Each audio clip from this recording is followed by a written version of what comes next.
Y habiendo tomado la copa, dio gracias y dijo: tomad esto y repartidlo entre vosotros.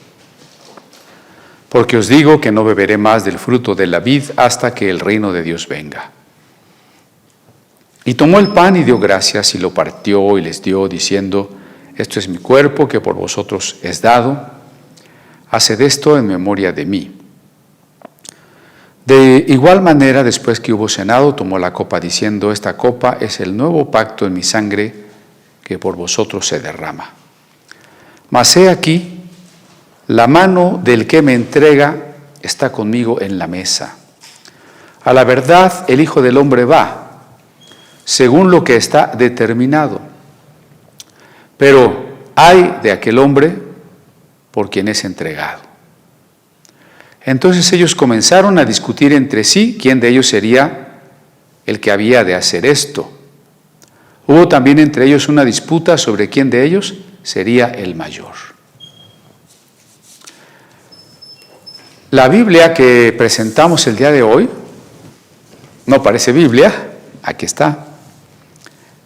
Es un aparato, no es el soporte del papel y de la tinta. Es un aparato, mire, se conoce como proclaimer, proclamador.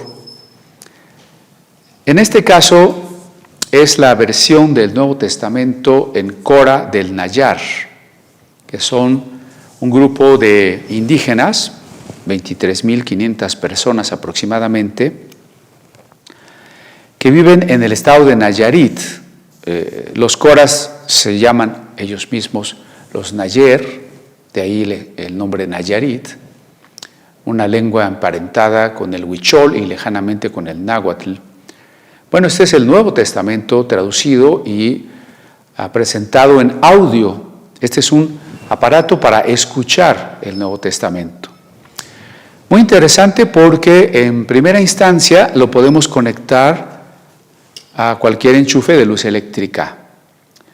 Pero si no hay luz eléctrica, porque estamos pensando en la sierra, este tipo de aparato puede también contener otras versiones de lenguas minoritarias, de lenguas indígenas, que a veces viven en zonas poco accesibles. Si no hay luz eléctrica, se pueden poner pilas. Si se acaban las pilas, este es un panel de celda solar. Esto que estoy levantando aquí, lo ponemos a cargar con la luz del sol y ya puede funcionar. ¿Qué pasa si está nublado? Bueno, pues tenemos esta manivela con la que le vamos a dar vueltas como los antiguos fonógrafos, y con ello le vamos a conferir energía y siempre vamos a poder escuchar la palabra de Dios que queremos compartir, ¿no? Así que hoy no presentamos una Biblia en soporte clásico de papel y de la tinta, sino en audio y en un sistema peculiar. Platicando con algunos directores de agencias bíblicas, decía alguien: tenemos un problema, que para algunos hermanos la Biblia en audio no les parece que sea una Biblia. Ellos esperan papel y tinta. Y yo les recordaba que cuando la Biblia se fue formando, la primera etapa de la formación de la Biblia, que podríamos llamar su prehistoria, es de transmisión oral. Vamos a pensar, solo imaginando, ¿no?, que Abraham le contó a Isaac lo que había vivido con Dios. Isaac se lo contó a Jacob, Jacob a su hijo Judá, y Judá así hasta 400 años, hasta que llegó Moisés. Y si Moisés escribió algo, pues, estoy hablando en términos tradicionales, ¿no? Solo para ilustrar que la prehistoria de la Biblia, de su transmisión oral, es incluso más larga que la historia de cómo se fue haciendo el texto bíblico. O en otras palabras, la Biblia surgió primero hablada, escuchada. Bueno, cuando el Antiguo Testamento, que llamamos nosotros, estaba ya completo y nació la iglesia cristiana, no existía la imprenta. Los judíos no tenían su Antiguo Testamento en su casa, impreso, ni los cristianos tenían su Antiguo Testamento, el Nuevo estaba en formación, no tenían su Nuevo Testamento impreso y lo leían todos los días en su casa. No había imprenta, las pocas copias que había eran a mano. Y entonces en las reuniones de las sinagogas, en las reuniones de la iglesia cristiana, un objetivo principal era ir a escuchar la lectura de las Escrituras. De ahí se hace tan comprensible aquella frase de Pablo que dice, la fe viene por el oír. Nosotros diríamos hoy, lee tu Biblia, la fe viene por leer la Biblia, y es cierto, pero hablando de la Biblia en audio, la fe viene por el oír también. El oído es el sentido de los 5 más poderoso, más directo al alma. Y bueno, Pablo decía esa frase recordando unas palabras de Isaías, ¿cómo creerán si no han oído?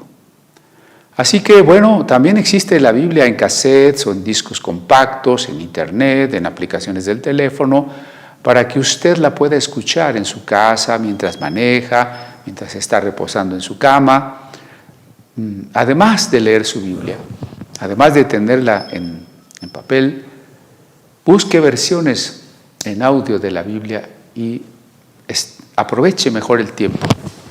Bien, leí Lucas capítulo 22, del verso 17 al 24. Un primer punto que quiero tratar, si usted se dio cuenta, estamos leyendo todavía de la Santa Cena, ¿no? Ya llevamos varias sesiones hablando de la Santa Cena. Pero este primer punto que quiero tratar es una pregunta. ¿Quién puede repartir la Santa Cena? Si recuerda la reflexión pasada, nos preguntábamos quién puede tomarla, quién puede comerla. Y ahora la pregunta es, ¿quién puede repartirla? Y bueno, en la tradición, pues solo el sacerdote puede orar por esos elementos y repartirlos. En el mundo evangélico pareciera que también solo el pastor es quien está autorizado, pastor ordenado le llaman, que ha recibido la ordenación pastoral. Es el único que puede orar por el pan y por el vino, consagrarlos y administrarlos. Sí, a veces alguien puede ayudar, pero tiene que estar oficiada por un pastor. Eso dice la tradición no bíblica. ¿Pero qué dice la tradición bíblica? ¿Hay alguna instrucción en la Biblia de quién puede dar la Santa Cena? No la hay. Ningún pasaje de Mateo, de Lucas, de Corintios, donde más se habla de este tema, dice, bueno, y la Santa Cena la tiene que dar el sacerdote judío, o la tiene que dar el rabino, la tiene que dar el pastor, la tiene que dar el apóstol. No dice eso. Y ahí yo retomo el verso con el que empecé, el 17.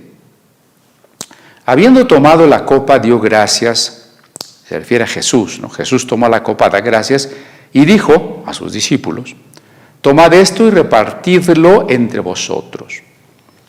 O sea, Jesús dice, tomen la copa, sírvanse el vino, sírvase cada quien o sírvale a los demás, repártanlo entre ustedes. ¿Eso qué quiere decir? Que tanto el vino como el pan pueden ser repartidos por cualquier miembro de la comunidad. Si es la Pascua, pues cualquier miembro de la familia.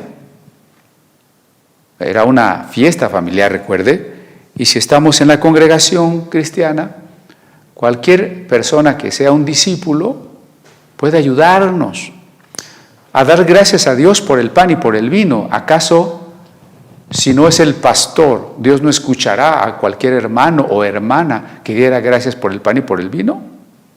Dios nos escucha a todos.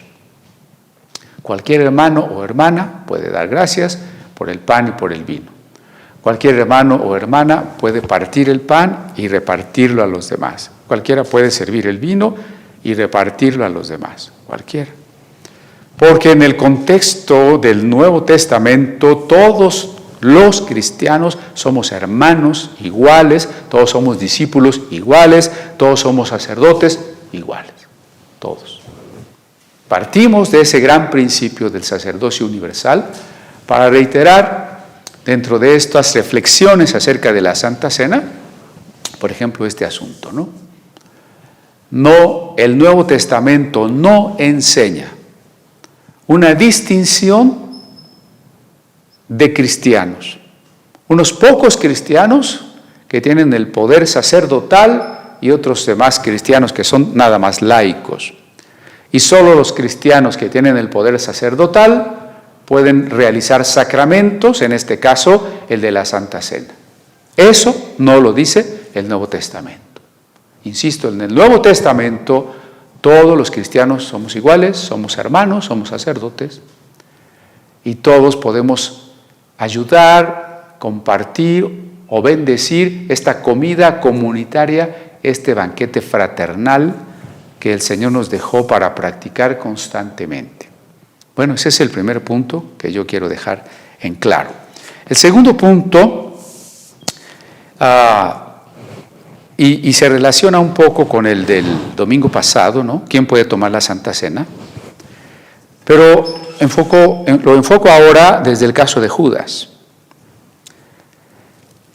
Solo para reiterar que si hubiera personas a las que se debería prohibir tomar la Santa Cena, porque como a veces se quiere hacer creer, no están en la mejor conducta o en la mejor disposición espiritual, y entonces es mejor que se abstengan o que incluso el ministro les impida, les prohíba y les diga: usted no puede tomar la Santa Cena.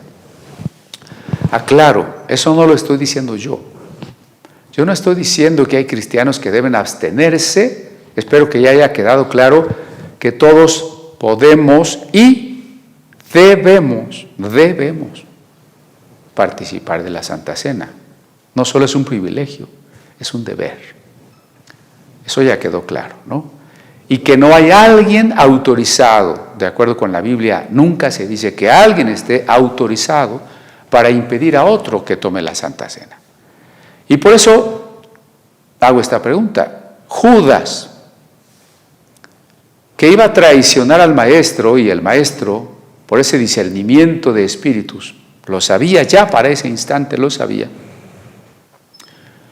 pudo haberle dicho, si así debiera de ser, el Señor le hubiera dicho a Judas: bueno, todos tomen el pan, repártanlo entre ustedes, tomen el vino, esta es la copa del nuevo pacto, menos Judas. Judas, tú no puedes tomar la cena, mi cena. ¿Acaso Jesús le prohibió a Judas tomar la cena? La respuesta es no. Porque el versículo, que es el 21, mas he aquí la mano del que me entrega. Jesús está consciente, no es ignorante de quién le va a traicionar. Jesús lo sabe. La mano del que me entrega, no dice quién, no quiere avergonzarlo, le está dando una oportunidad. Y quiere que todos los discípulos se analicen también, porque todos somos susceptibles de tentaciones a las que podríamos llegar a ceder traicionando al Maestro. Por eso Jesús no da un nombre. Solo dice: la mano del que me entrega, es decir, esa mano que va a comer, esa mano que está tomando el pan, que está tomando la copa. Es la misma mano que me entrega, que me traiciona. Está conmigo en la mesa. Es decir, estar en la mesa significa, y estar conmigo en la mesa, significa estar comiendo, estar conviviendo. Por supuesto. ¿Por qué? Porque ya creo que si algo nos caracteriza es esta insistencia en este sentido, de que la comida es amistad. La comida es pacto de no traición. La comida es banquete de alianza. Y de acuerdo con el Evangelio de Juan, y yo creo que ya lo hemos comentado, Jesús, además de que Judas come el pan y el vino, Jesús además le da el pan de manera muy especial. Le da ese matzá, ese pan sin levadura, el matzá en hebreo es el nombre matzá, lo remoja en el guisado y se lo da a Judas, ¿no? Quizá en nuestras latitudes se nos haga un poco extraño que dos hombres comieran del mismo plato. A lo mejor entre hombre y mujer, con la persona que queremos, comemos del mismo plato. Pero dos hombres comiendo del mismo plato, bueno, en esta cultura semita, eso era signo de auténtica y profunda amistad. Y en ese tenor, Jesús le da de su propio plato un pedazo de pan a Judas. ¿Con qué le está diciendo con eso a Judas? Judas, si comer juntos es amistad, si celebrar la Pascua es hacer una alianza entre nosotros. Ahora, más que eso, mira, comer de mi pan remojado en mi plato es insistirte, confirmar que tú eres mi mejor amigo. ¿Quieres o no quieres? ¿Qué hace Judas? Toma el pan y se lo come. Ahora, a la luz de eso, entendemos mejor la frase, la mano del que me entrega conmigo en la mesa, ¿no? Así que, ¿a quién le podríamos prohibir la Santa Cena? A nadie. ¿Qué hacemos con los niños o las personas que por primera vez llegan a la iglesia? Es una duda, ¿no? Algunos dicen, los niños no la pueden tomar. Bueno, si el niño es muy pequeñito y ni siquiera le interesa, no se la dé. Pero cuando el niño ya quiere de alguna manera participar, por la razón que usted quiera, no estoy diciendo que el niño ya entienda todo, sea totalmente maduro, le pueda dar una cátedra sobre la Santa Cena, por supuesto que no. El niño a lo mejor solo quiere hacer lo que todos están haciendo, que no lo dejen fuera. Déjelo participar. Yo recuerdo, tendría como 8 años o 7, cuando menos 7. Y allá en la iglesia donde íbamos, pues yo pasaba al frente, la cena era así, diferente, daban un pedacito de pan, un poquitito de jugo de uva, a quien pasara al reclinatorio y se encara para recibirla, ¿no? Pues yo pasaba y me brincaban. Y yo me quedaba muy triste, ¿no? Y decía, claro que entiendo, ¿no? O sea, me parecía entender que estábamos recordando la muerte de Jesús. ¿Por qué no iba a entender eso? Entonces los niños pueden participar. Pero también, digamos, y las personas que llegan por primera vez, hay lugares donde son excluidos, ¿no?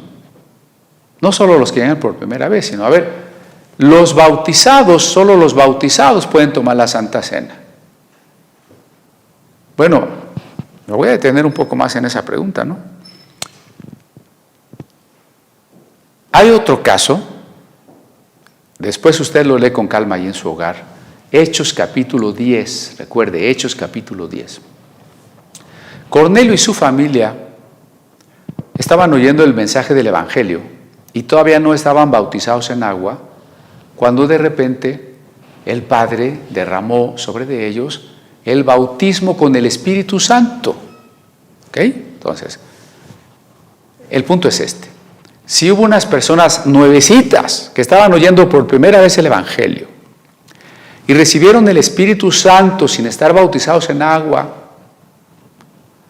pues es mayor la bendición de recibir el bautismo del Espíritu Santo que el acto exterior del bautismo en agua. Si el Señor les dio el bautismo del Espíritu, Pedro después pregunta, ¿quién soy yo para impedirles el bautismo en agua? Porque es lo menor, recibir el Espíritu es lo mayor, y sumergirse en el agua en ese sentido, en comparación, es menor, y Pedro dice, entonces, ¿quién puede impedir? Siguiendo la lógica de que lo accesorio sigue a lo principal, ¿no? Y lo menor a lo mayor, entonces Pedro dice, ¿quién puede impedir que sean bautizados en agua? Y los bautiza inmediatamente después de que recibieron el Espíritu Santo. Haciendo una analogía de ese caso, con la Santa Cena. Quien que quiera proclamar la muerte del Señor, aunque no hubiera tenido la oportunidad de bautizarse en agua, debería impedírsele a nadie. Si está bautizado o se bautizará después, es lo menos importante. Si la persona que se ha reunido con nosotros quiere participar recordando la muerte de Jesús y de esa manera diciendo, sí, creo que Jesús murió por mí, no hay razón por la que deberíamos impedírselo. Por supuesto que alguien podría decir, bueno, pero ¿y si el inconverso en realidad no está entendiendo nada, no está creyendo? Bueno, si no está creyendo, yo no puedo saberlo porque yo no puedo ver su corazón y tampoco le puedo impedir tomar la Santa Cena. Vamos a suponer que una persona viene a nuestra congregación o a nuestra célula, porque ahora estamos tomando la Cena del Señor en las células, y entonces quiere participar. Nosotros no le vamos a impedir que participe, nos va a dar mucho gusto que participe.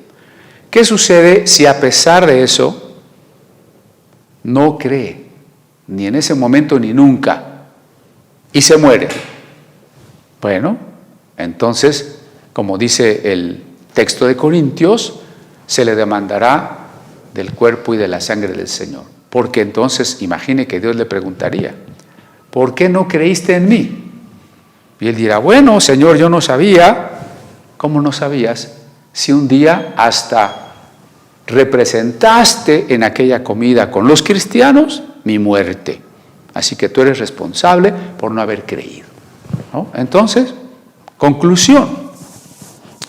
Si es un niño, pues es un niño, una persona nueva y quiere participar, nosotros no podemos cerrarle las puertas de la comunión a nadie.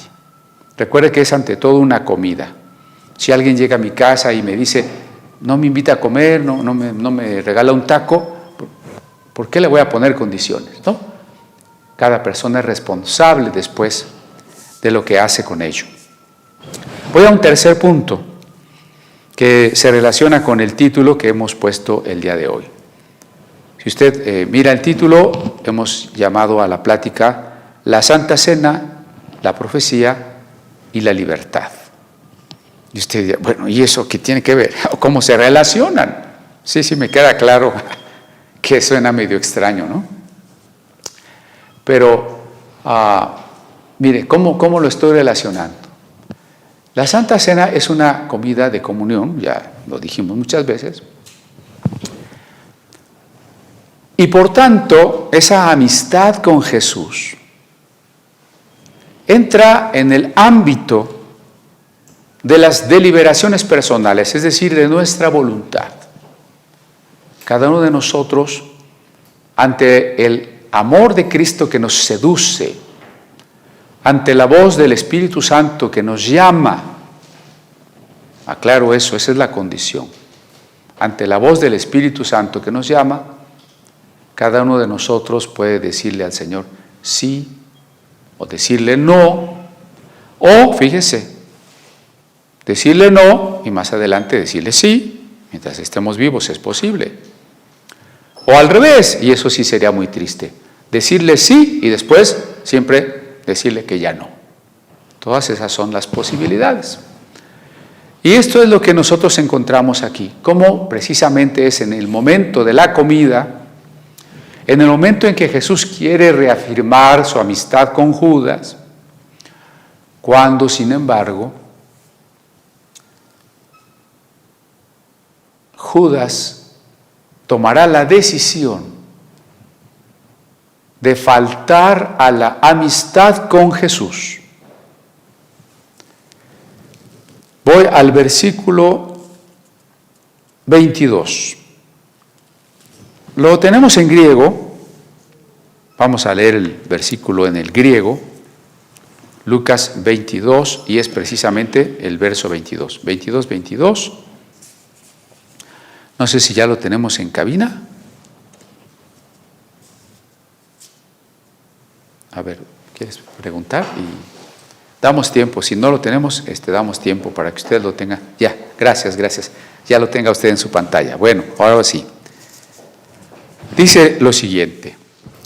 Oti oiosmen tu anthropu kata torismenon porevete.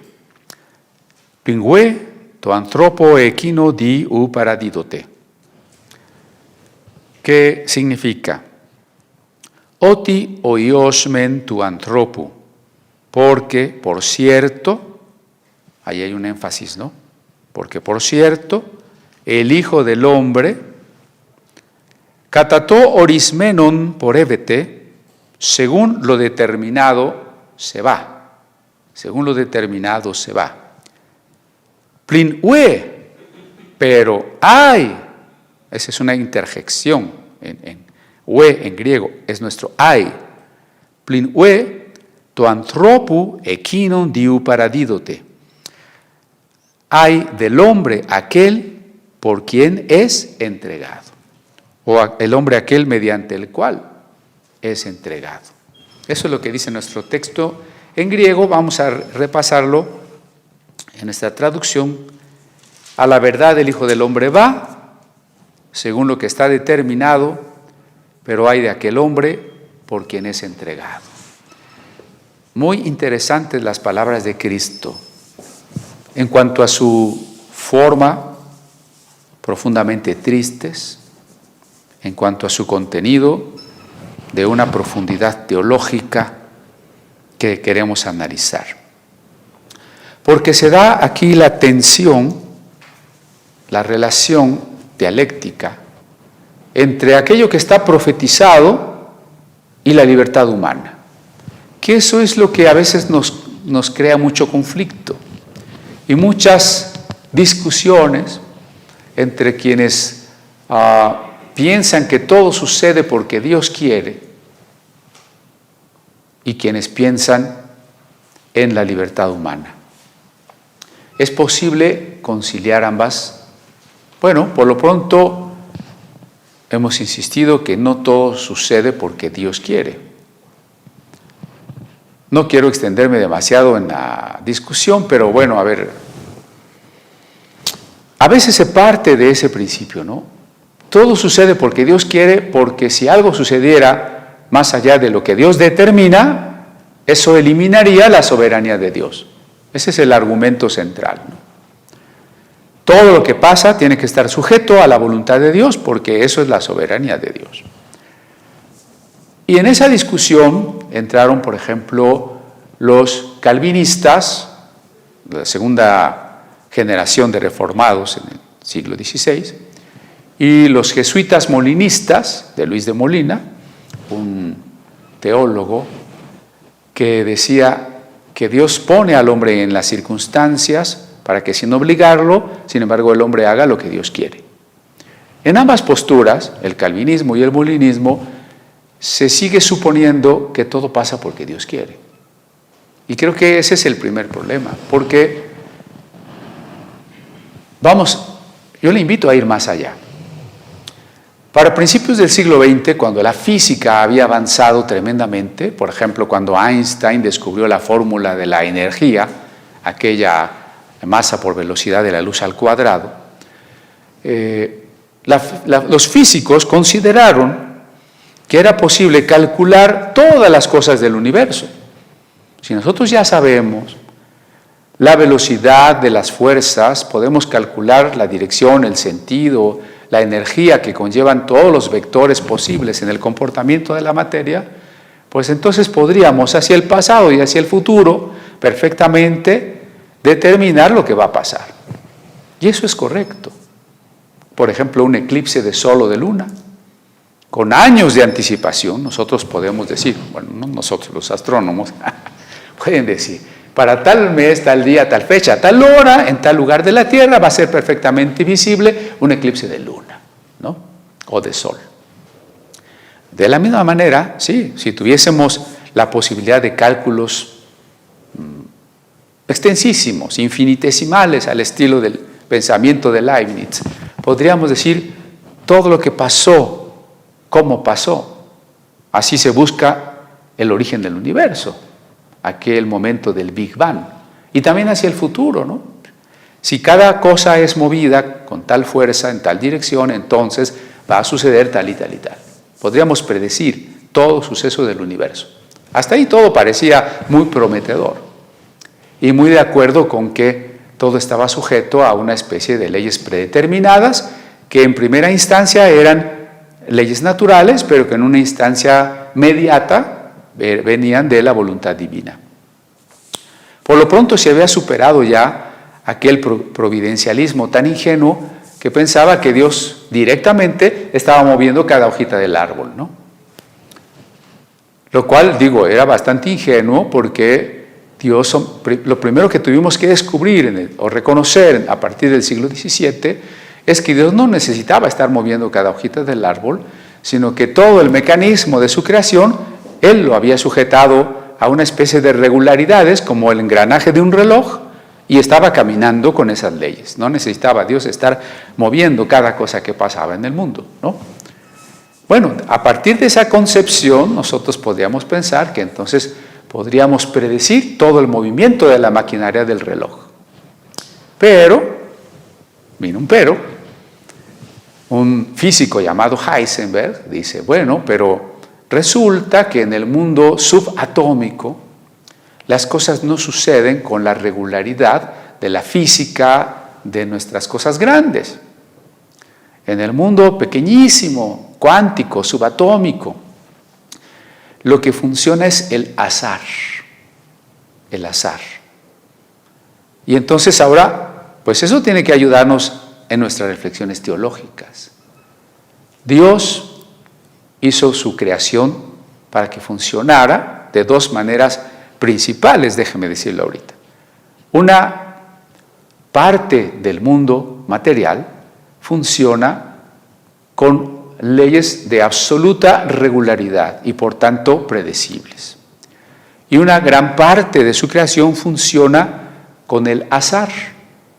Y lo único que podemos hacer los seres humanos es entrar en un campo de las matemáticas que se llama cálculo de probabilidades, nada más.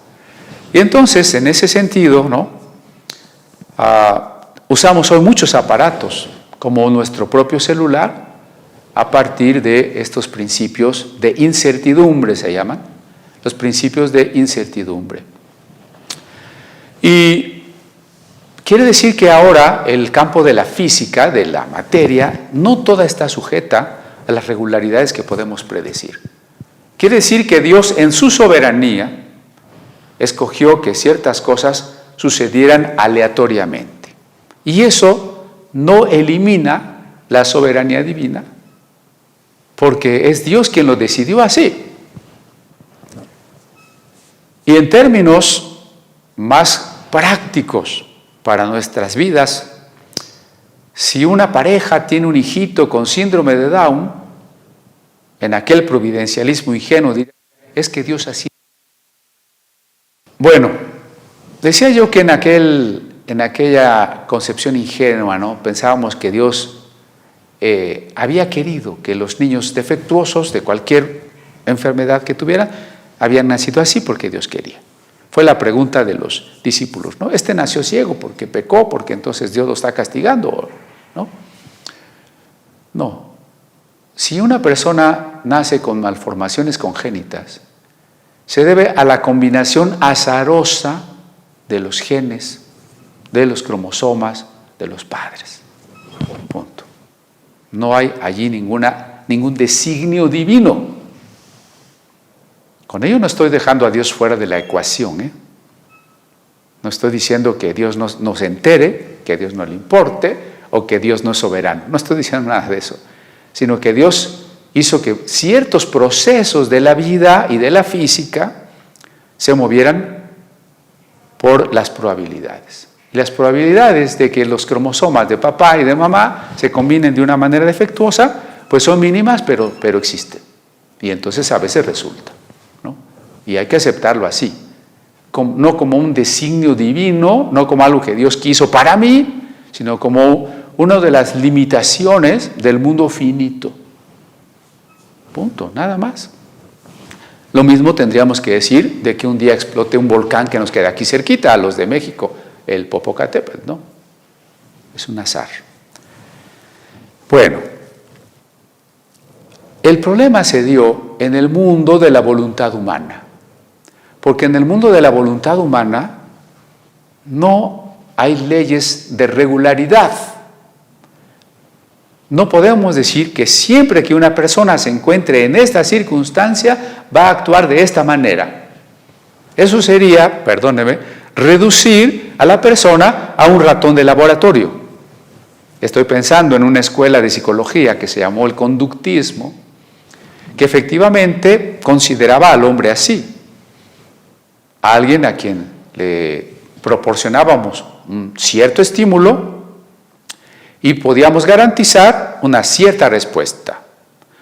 Y todo eso se ensayaba con ratones en el laboratorio. Es cierto que en nuestra parte animal, en nuestra parte física, hay muchas cosas que responden a condiciones, a circunstancias, a necesidades biológicas. Sí, somos eso, pero somos algo más. Somos también espíritu, somos también voluntad, somos decisión, somos amor, somos intelecto.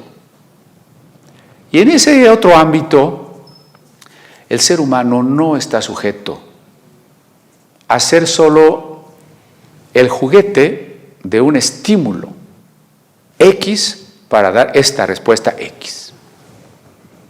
No somos esa caja negra de la psicología conductista.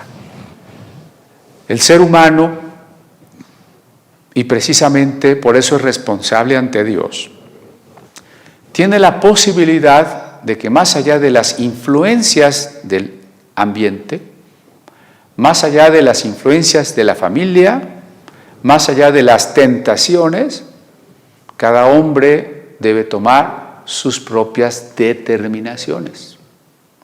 Y por eso hemos insistido tantas veces. El diablo no nos puede obligar a pecar.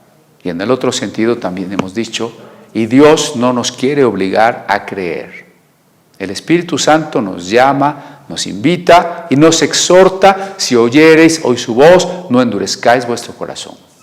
Pero Dios no nos quiere obligar. Podría, pues si es todopoderoso, seguramente podría, pero Él decidió, en su soberanía, crearnos con la capacidad de responder de manera distinta.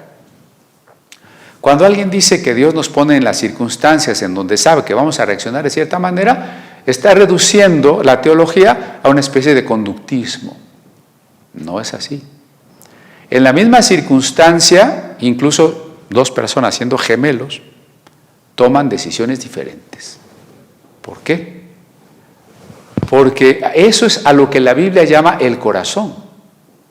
El que cada uno de nosotros, desde lo más profundo de nuestro ser, ante la circunstancia tal o cual, vamos a tomar una decisión única, una responsabilidad única, una oportunidad y un momento únicos, para bien o para mal. Ese es el precio de la libertad. Y entonces, ¿cómo se relaciona la profecía con la libertad? Porque este versículo que yo les leí dice que el Hijo del Hombre será entregado, tiene que morir, será traicionado, como ya estaba determinado. Lo determinado es lo necesario, lo que tiene que pasar. Ahí está la necesidad. Pero en contraparte está la libertad cuando dice: mas hay de aquel hombre por quien es entregado.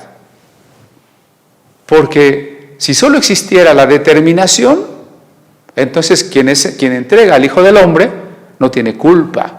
Y no habría por qué decir: ay de aquel, puesto que lo hizo porque estaba determinado. Pero si lo hizo porque enfrentó una tentación a la que pudo decir no, y en vez de decir no, dijo sí, entonces es responsable, y si es responsable, es culpable. Y de ahí la interjección: ay de aquel hombre. Ilustremos recordando brevemente la historia de Jonás. Cuando Jonás va a la ciudad de Nínive, da la profecía: Nínive será destruida en 40 días. Ahí está el decreto divino, para quienes les gusta hablar de los decretos divinos. Ahí está el decreto divino: Nínive será destruida. Pero ese no es todo el mensaje de Jonás. Jonás tiene una segunda parte del mensaje. arrepiéntanse. ¿Y cuál es la respuesta de los ninivitas? El arrepentimiento. Y ante el arrepentimiento de los ninivitas, ¿cuál es la respuesta de Dios? No destruye Nínive. Ahora, Jonás no puede saber si Nínive se va a destruir en los 40 días o no. Él es obediente, porque casi lo traen a fuerzas. Recuerde la historia, ¿no? Y él predica en 40 días, pero él no sabe si la ciudad se va a destruir o no. ¿Por qué no lo sabe? Porque no sabe si los ninivitas se van a arrepentir o no. Luego se arrepienten y Jonás se quedó en una colina ahí cerquita, esperando que Dios destruyera a Nínive. Jonás quería que Dios destruyera a Nínive porque eran enemigos del pueblo de Israel. Y entonces Jonás dice, sí, que los 40 días los destruya Dios. Y se queda ahí, observando, no con la esperanza de que Dios perdone, sino con el deseo de que Dios los queme, ¿no? Y a los 40 días que Nínive no se destruye,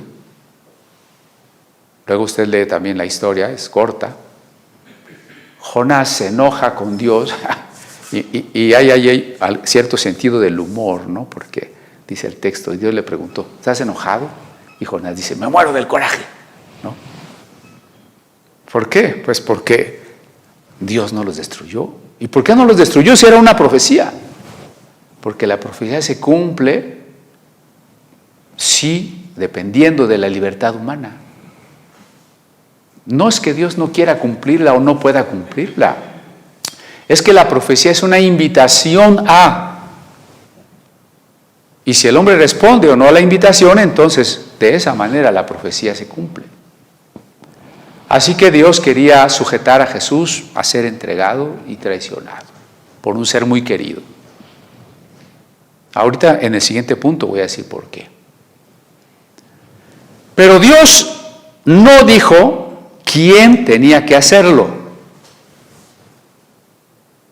A ver, ¿Dios sabía que iba a ser Judas? Sí, porque Dios lo sabe todo. Pero ¿Dios decidió que fuera Judas? No. Me voy más despacito, ¿no? Dios sabe quién va a ser. Dios sabe que Jesús va a ser traicionado. Eso ya es un hecho. ¿Y Dios sabe quién? Sí. ¿Pero Dios decidió quién? No. Que Dios sepa que yo mañana puedo pecar, ¿no? Espero que no, pero si mañana peco, Dios ya lo sabe. ¿Pero Dios decidió que yo mañana pecara? Categóricamente no. Aunque las personas que dicen que todo pasa porque Dios quiere, tendrían que ser lógicas, consecuentes y decir, sí, Dios, todo pasa porque Dios quiere, si tú pecas mañana, entonces es porque Dios quiso. Y entonces el culpable del pecado es Dios, ¿no? Yo espero que usted no esté en esa postura porque no es la postura de la Biblia. Dios es santo y el hombre es responsable de su propio pecado. Pero Dios sabe que yo voy a pecar mañana, sí. ¿Y por eso Dios decidió que yo voy a pecar mañana? No. Bueno, lo mismo con Judas. ¿Dios sabe que el diablo va a tentar a los discípulos? Sí. ¿Y sabe qué discípulo va a ceder a la tentación? Sí. ¿Y Dios decidió? No, lo decidió Judas. ¿Y dónde queda la soberanía de Dios? La soberanía de Dios sigue firme. Primera, porque es en su soberanía que Él nos dio esa libertad. Y segundo, porque recuerde que la soberanía es su amor protector. No es que Dios no quiera que nada suceda por azar, no es que Dios quiera que nada suceda porque el hombre quiere. Eso no es la soberanía es su amor protector. Bueno, entonces, Dios sabe lo que ha de suceder, pero llegado el momento, en la historia, en el tiempo, en el espacio, cada ser humano, estamos decidiendo, como los ninivitas, o arrepentirnos, o como Judas, ser apóstatas. Y esto tiene también una aplicación muy profunda y muy importante. En los postreros tiempos muchos apostatarán de la fe, dice Pablo, ¿no? Y si nosotros pensamos que todo pasa porque Dios quiere, entonces los que apostaten en estos tiempos, que ya falta muy poco para que el Señor regrese, los que caigan en la apostasía, van a caer porque Dios quiere que caigan en la apostasía. Y entonces, y si yo voy a caer en la apostasía, no lo puedo saber, porque ¿qué tal si Dios quiere? Si yo mañana caigo en la apostasía y pienso que todo pasa porque Dios quiere, voy a caer porque Dios quiere y no puedo hacer nada. ¿No es terrible eso? En cambio, si Dios me dice, muchos caerán en la apostasía como una advertencia para que yo cuide mi corazón, entonces yo puedo tener mi fe en su fidelidad, puedo tener mi fe en su bondad, que Él nunca va a decretar que yo caiga en la apostasía, que Él siempre va a querer que yo no caiga y que entonces mi decisión se acopla a la decisión y a la voluntad divina. Y me propongo en mi corazón, con la ayuda de su gracia, no caer en la apostasía. Eso es diferente, es muy diferente. Algunos hermanos son en ese sentido fatalistas, es decir, leen el Apocalipsis y dicen, ¿ya para qué evangelizas? ¿Ya para qué tratas de que no se apruebe leyes en favor del aborto? ¿Para qué tratas de que no se aprueben leyes en favor de la homosexualidad? Si ya no vamos a poder detener esta maldad, ya está profetizado que las cosas van a estar cada día más terribles. Entonces se les olvida que la profecía es ante todo una advertencia, que la profecía es una invitación y que como tal nos desafía a nosotros de las posibilidades que la profecía ofrece, de las posibilidades que están en el futuro, construir aquellas que debemos construir. Fíjese lo que estoy diciendo, Aunque Dios conozca el futuro no está decidido, no está hecho. Dios no es una especie de destino inexorable.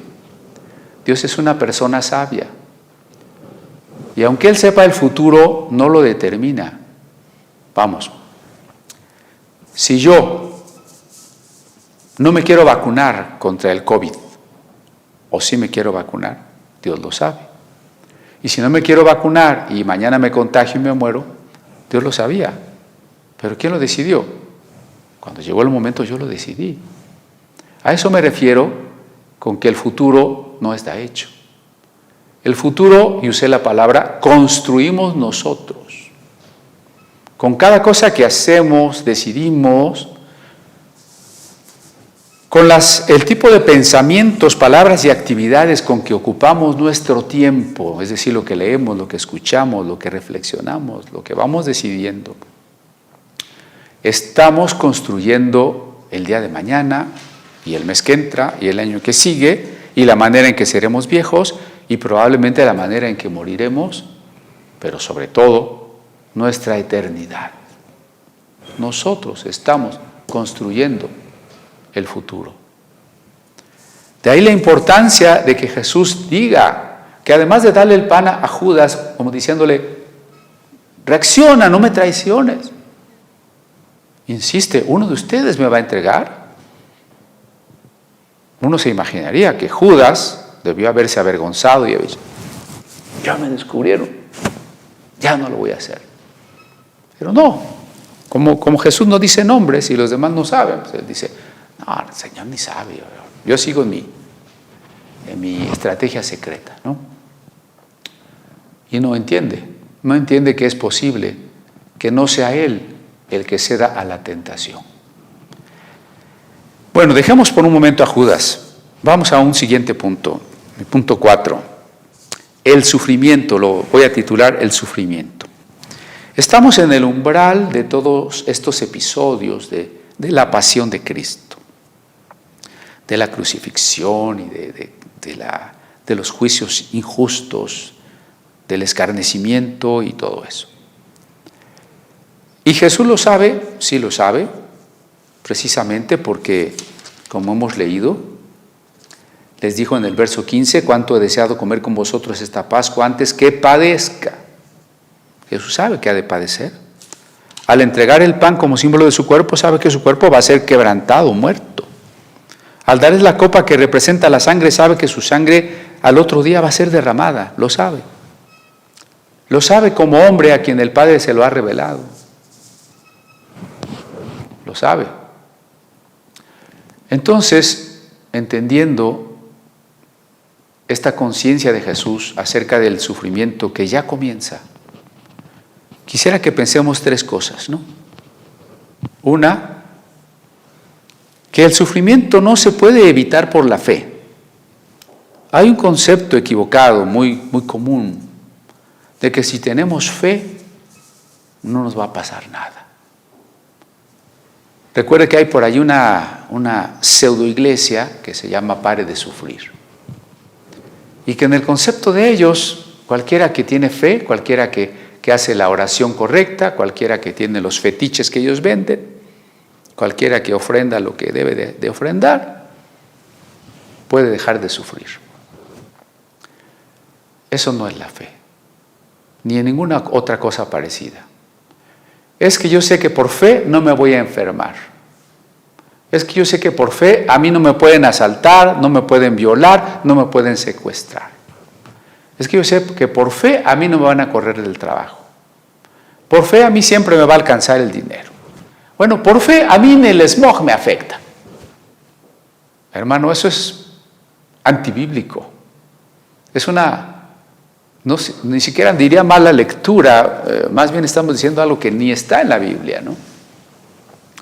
Recuerde que la fe es la decisión de decirle sí a Dios.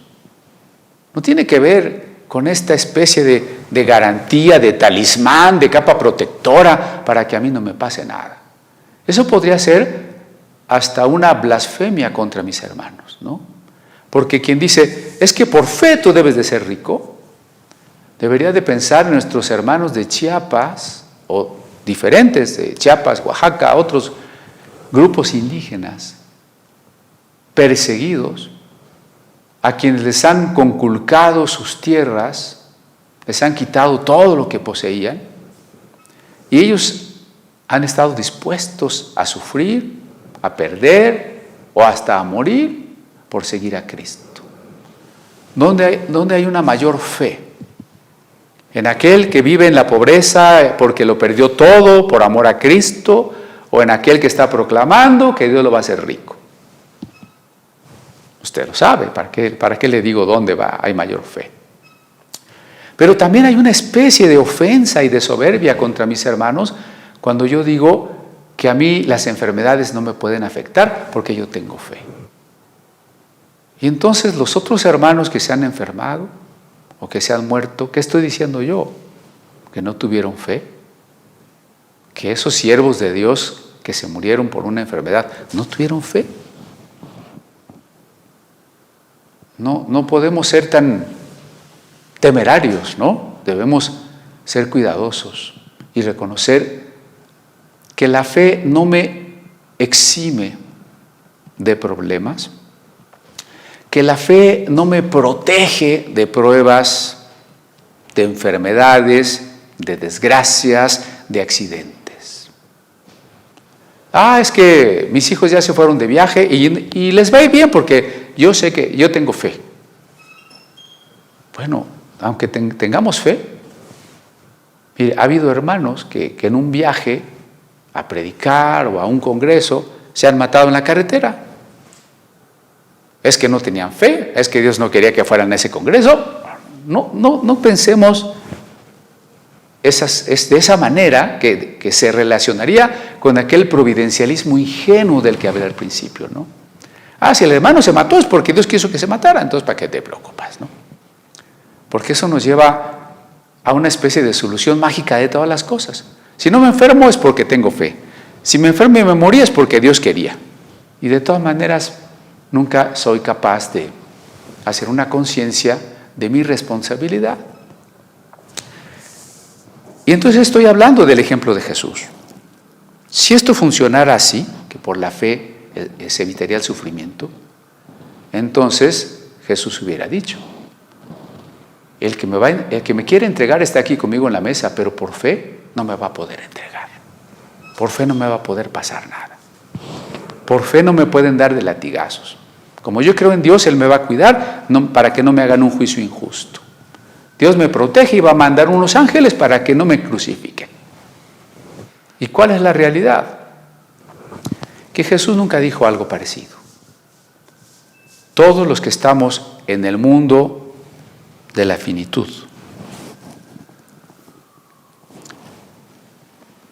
estamos sujetos a todas las cosas que nos puedan pasar, tanto accidentales o incluso malas. Con accidentales, ¿qué quiero decir? Pues que me tropiezo y me quiebro un pie. Sí, está bien, o sea, no es porque Dios quiso, ni que si yo hubiera tenido fe no me hubiera pasado. No se trata de eso. Y tampoco de pensar de reclamarle a Dios por qué lo permite. Porque ese es el otro punto, ¿no? Es que, ¿por qué Dios permite que a mí me pase esto? Recuerdo todavía en la niñez, platicaba yo con otro niñito que me encontré ahí en el jardín, ¿no? Andaba matando animalitos y le dije que no matara animalitos. Terminamos hablando de Dios. Me dice que no cree en Dios. Le dije, ¿por qué? Pues es que yo le pedí que mi mamá no se muriera y se murió. Es decir, le reclamamos a Dios. ¿Por qué Dios permitió cierta cosa? ¿Por qué Dios no impidió que yo viviera esta desgracia?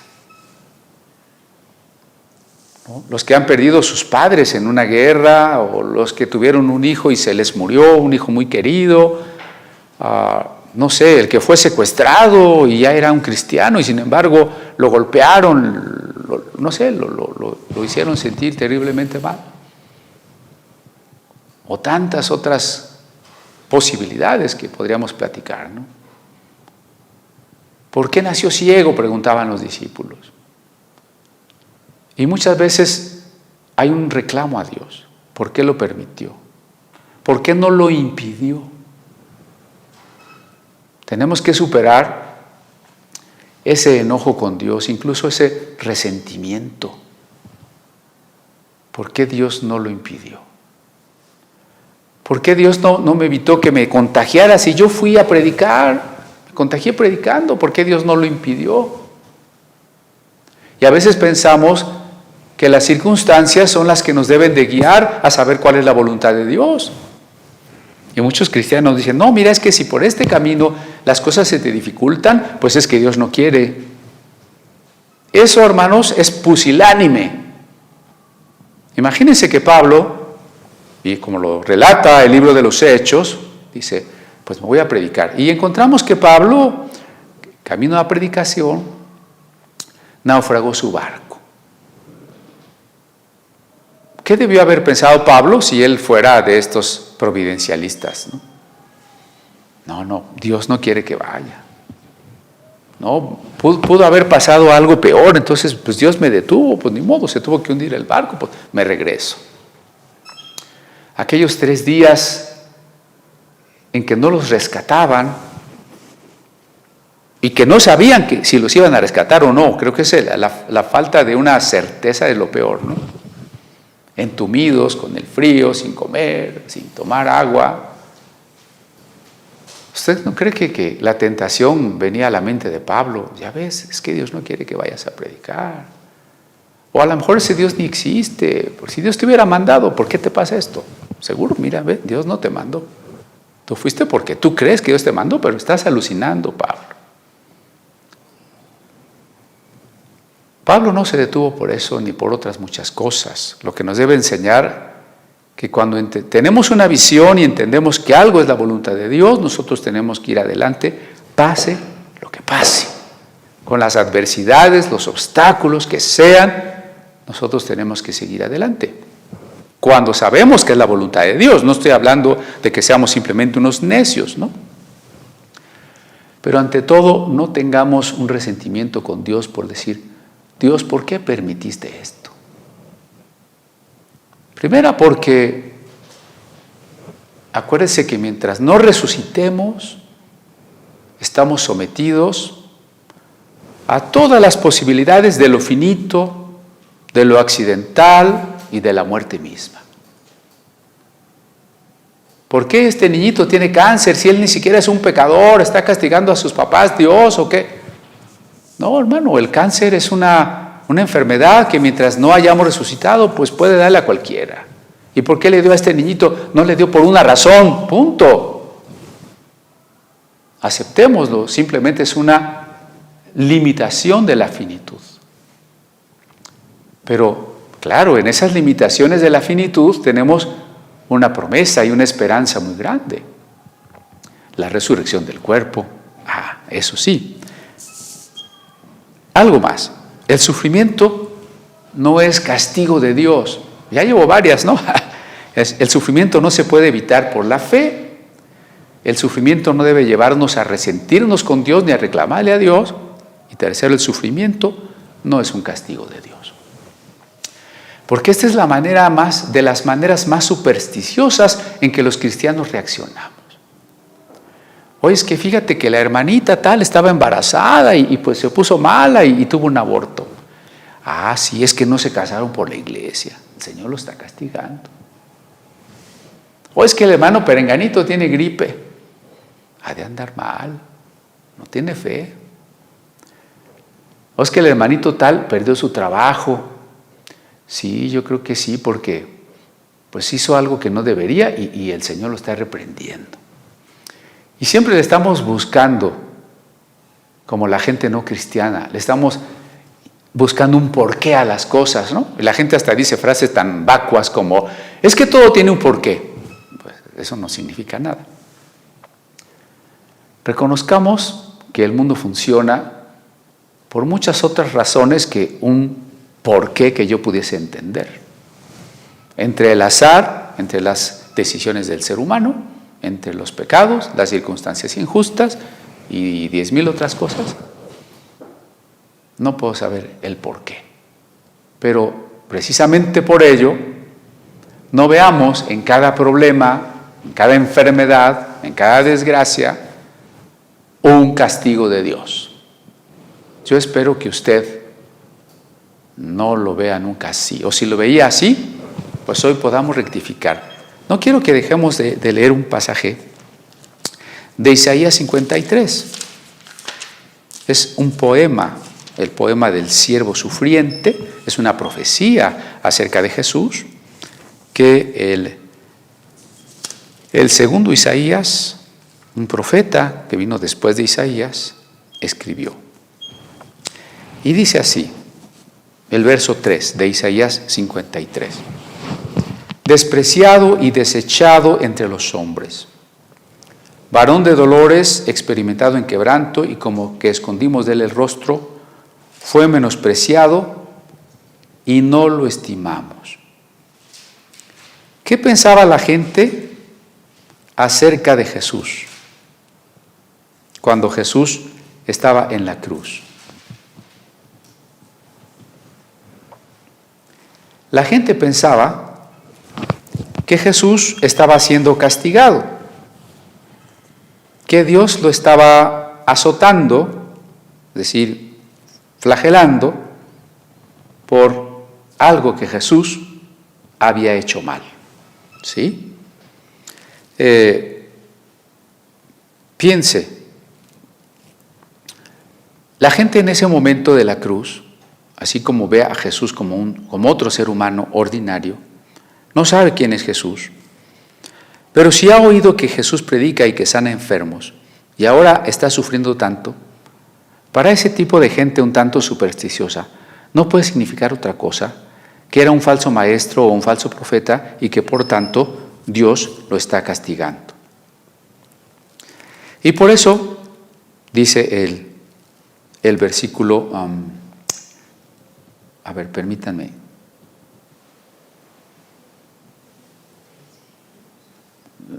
¿Cuál, perdón? De Isaías 53.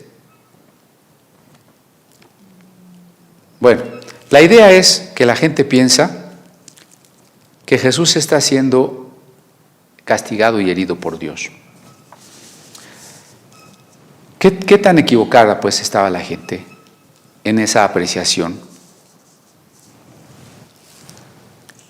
Y no debemos de caer en ese mismo error nosotros, ¿no? ¿Por qué? Porque todo estaba sucediendo menos que Dios estuviera castigando a Jesús. Dios no estaba castigando a Jesús. Incluso algunas escuelas teológicas hoy de alguna manera lo quieren ver así. Es que Dios estaba tan enojado que estaba derramando toda su ira sobre Jesús ahí en la cruz. No olvidemos que Jesús murió por amor, que su decisión de morir fue una decisión de amor, que la decisión del Padre de enviar a su Hijo fue una decisión de amor.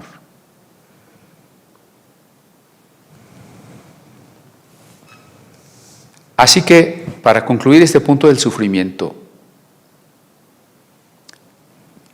en vez de pensar que podemos evitar el sufrimiento si tenemos fe o si nos cubrimos con la sangre de Cristo o si reprendemos al diablo, en vez de pensar que por qué Dios permite las cosas o pensar que es un castigo de Dios, ¿qué debemos hacer? Una aceptación amorosa de la voluntad de Dios, ¿no? Una aceptación amorosa de la voluntad de Dios. ¿Qué es lo que estaba haciendo Jesús en la cruz en ese momento?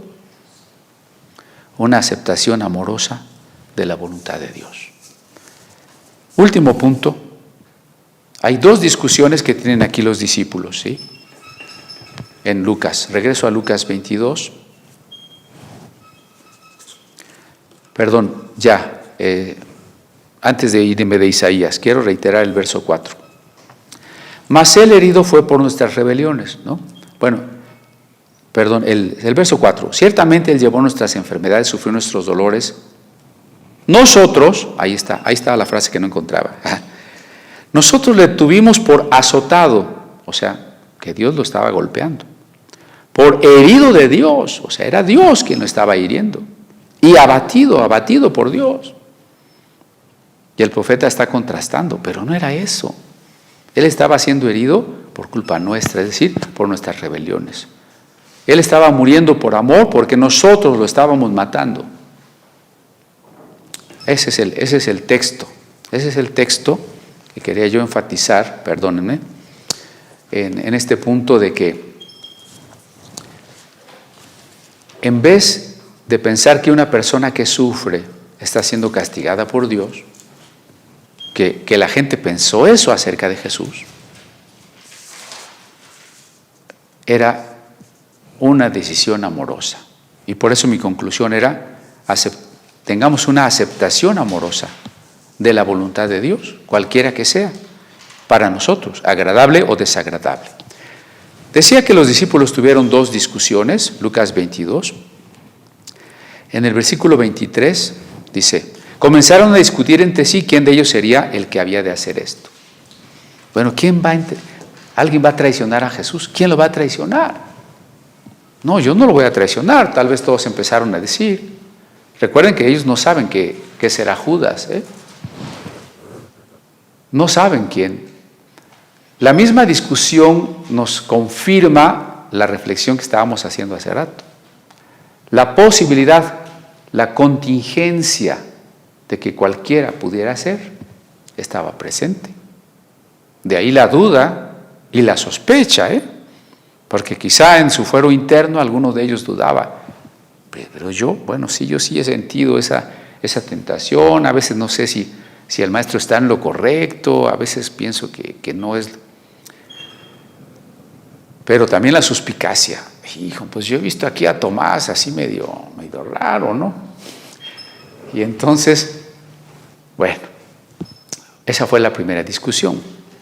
La segunda discusión, la del verso 24, hubo también entre ellos una disputa sobre quién de ellos sería el mayor. Dos discusiones, una tras la otra inmediatamente. La segunda, ¿y quién es el mayor? Y entonces yo me imagino el desarrollo de esa conversación, ¿no? ¿Quién va a traicionar al maestro? Yo. No. Ya hemos comentado que Pedro también fue zarandeado, que los demás lo abandonaron, o sea, que digamos que los demás estaban absolutamente firmes, pero no podemos decir.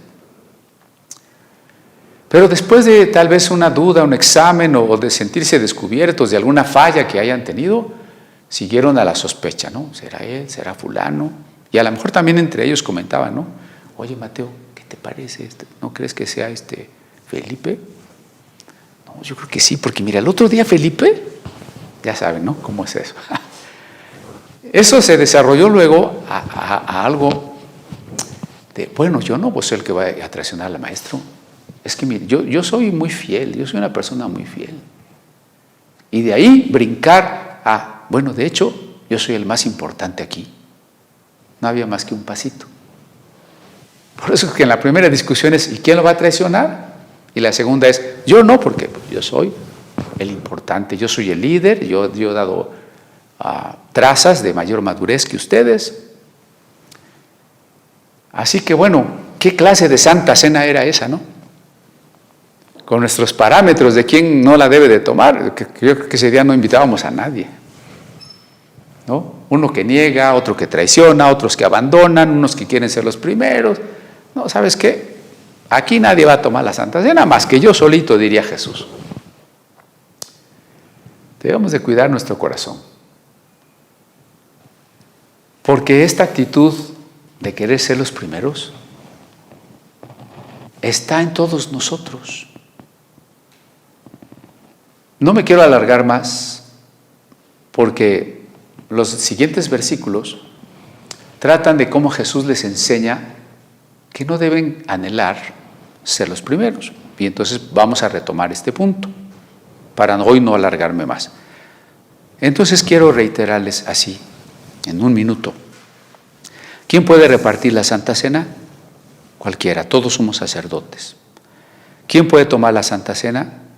Ya lo dijimos también en la sesión pasada, cualquiera, incluso un visitante, ya explicamos por qué.